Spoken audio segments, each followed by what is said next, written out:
Halo sahabat Merdeka, berjumpa dengan saya Lulu Handayani dalam Top News Senin 14 April 2025.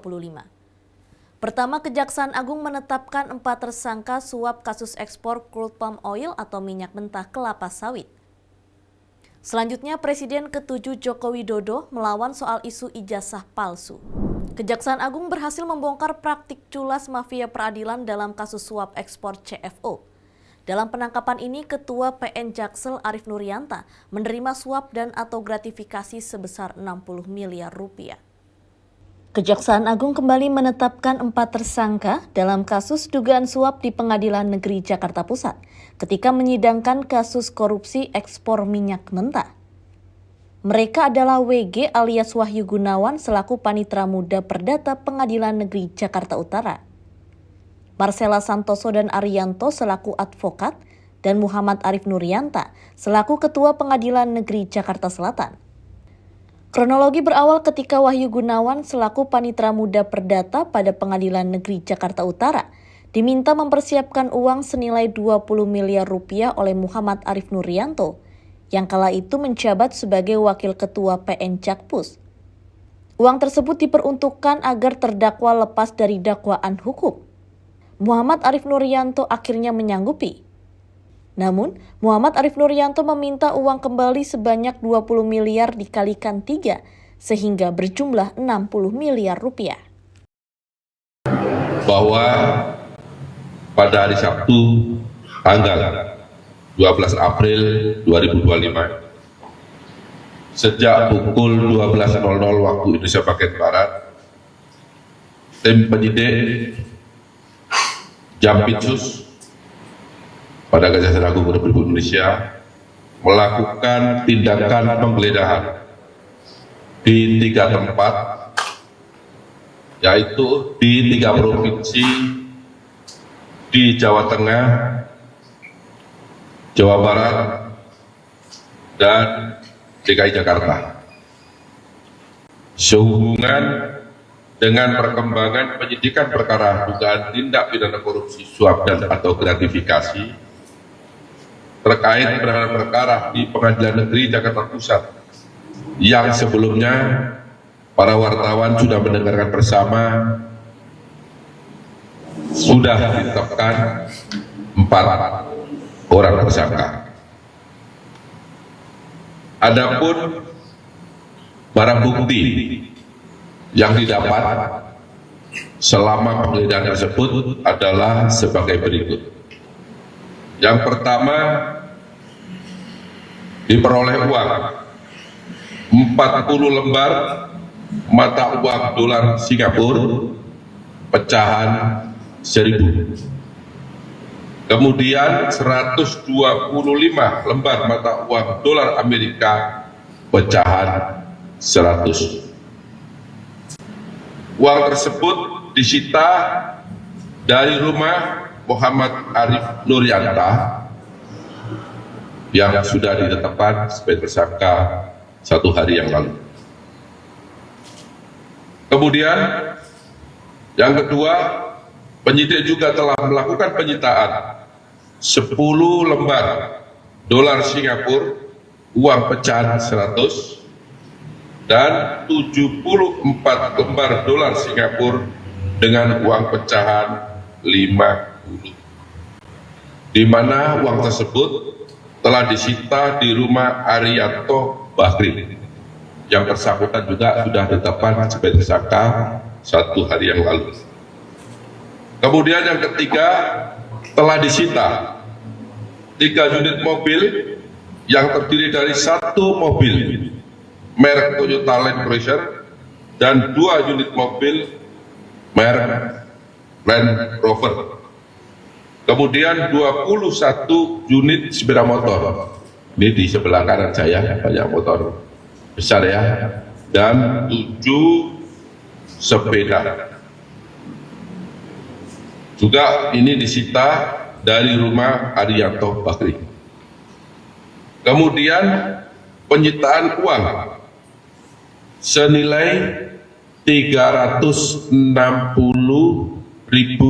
US dollar atau kalau dirupiahkan setara 5 sekitar 5,9 miliar rupiah. Uang tersebut disita dari rumah saksi AM. Presiden ke-7 Joko Widodo melawan soal tudingan ijazah palsu, di mana publik mengetahui Jokowi menempuh pendidikan di Universitas Gadjah Mada. Pengacara Jokowi Yakub Hasibuan meminta agar sejumlah pihak berhenti menyebarkan fitnah soal ijazah palsu. Yakub Hasibuan mengatakan tudingan ijazah palsu Jokowi ini sudah pernah sampai ke meja pengadilan. Namun gugatan tersebut kalah. Hingga saat ini tidak ada putusan pengadilan yang mengatakan ijazah Jokowi palsu. Mas dan Mbak, mungkin Mas dan Mbak mempunyai ijazah sendiri dari SD, SMP, SMA juga mungkin hingga kuliah juga. Bayangkan jika ada orang tiba-tiba minta, tunjukin deh Mbak ijazahnya. Apakah langsung Mbak wajib tunjukkan? Seakan-akan Mbak tertuduh karena ada orang mengatakan ijazah Mbak palsu, Mbak yang wajib menunjukkan itu. Kan tidak, kan terbalik nih, stigmanya terbalik. Nah inilah yang mau kita coba luruskan. Karena apa? Bukan hanya untuk Pak Jokowi, kami juga memikirkan masyarakat luar sana. Jangan sampai hal ini juga dapat terjadi kepada masyarakat lain. Itu juga salah satu pesan dari Bapak Jokowi kepada kami juga. Artinya hal ini kami cukup tegas bahwa kami tidak akan menunjukkan dan kami tidak mempunyai kewajiban hukum untuk menunjukkan kopi atau asli dari ijazah Bapak Jokowi, kecuali dimintakan oleh hukum atau pengadilan. Itu pasti. Dan mengenai pengadilan pun, ternyata mengenai hal ini pun sudah tiga kali digugat ke pengadilan, 2 kali di Pengadilan Negeri Jakarta Pusat dan 1 kali di PT UN Jakarta. Dan ternyata pun mereka kalah. Jadi gugatan mereka semua kalah dan sampai sekarang tidak ada satupun putusan pengadilan yang menyatakan ijazah Bapak Jokowi itu palsu. Nah, jadi balik lagi, kita masuk ke sudut pandang dan rasionalitas. Jadi logikanya ini harus mulai diputar. Jadi kami menghimbau juga pada seluruh masyarakat yang bahwa kalau masih ada narasi-narasi, kalau ada aslinya buktikan saja. Itu sangatlah kebalik dan menyesatkan. Ayo kita putar kembali kepada asas-asas hukum itu, bahwa siapapun yang mendalilkan, siapa yang mau menuduh, dialah yang membuktikan. Nah itulah poin penting yang sebenarnya ingin kami sampaikan. Kami himbau juga mungkin masyarakat, kalau untuk masyarakat yang memang fasih dan paham di bidang hukum, kami juga yakin sebenarnya sudah paham. Tapi mungkin ada netizen atau ada teman-teman luar sana yang belum paham. Di sini kami sampaikan lagi bahwa beban pembuktian itu adalah dari penggugat. Siapapun yang mendalilkan, dialah yang wajib untuk membuktikan. Jadi kami lihat kalau setelah kami pelajari 2 tahun terakhir, karena ini kasus sudah 2 tahun, Mas Mbak. Dari 2023 sudah ada narasi itu, sudah ada gugatan itu juga, dan sekarang sebenarnya case close, putusan sudah berkekuatan tetap juga. Tapi tiba-tiba ada lagi narasi lagi, ada pihak-pihak di luar sana yang tetap mencoba mendiskreditkan Bapak Jokowi, walaupun beliau bukan lagi sebagai Presiden Republik Indonesia. Jadi kami menghimbau dan mengingatkan bahwa ayolah, janganlah lagi kita menyebar fitnah, janganlah kita menyebarkan lagi berita bohong, karena ini tidak baik juga untuk seluruh masyarakat juga. Dan kembali lagi ke tadi, ini presiden yang sangat buruk.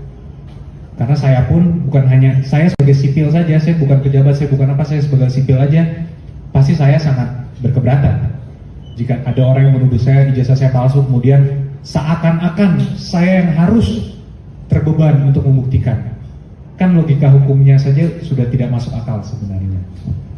Jadi kembali lagi kami menghimbau untuk seluruh masyarakat untuk berhentilah menyebarkan berita-berita fitnah dan bohong seperti itu.